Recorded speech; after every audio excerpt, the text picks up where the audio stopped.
ગઢાડા ગામના પૂર્વ સરપંચ નારણભાઈ આહિર ગઈકાલે વોટ ડેમ માટે ખૂબ જ વરસાદ હોય જેને કારણે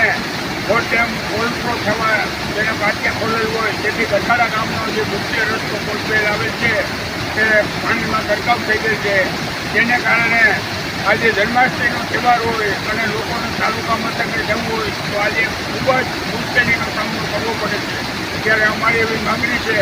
કે આ કોઈ જે મંજૂર થઈ ગઈ છે તે વહેલી તકે તાત્કાલિક કામ શરૂ થાય એવી અમારી માગણી છે.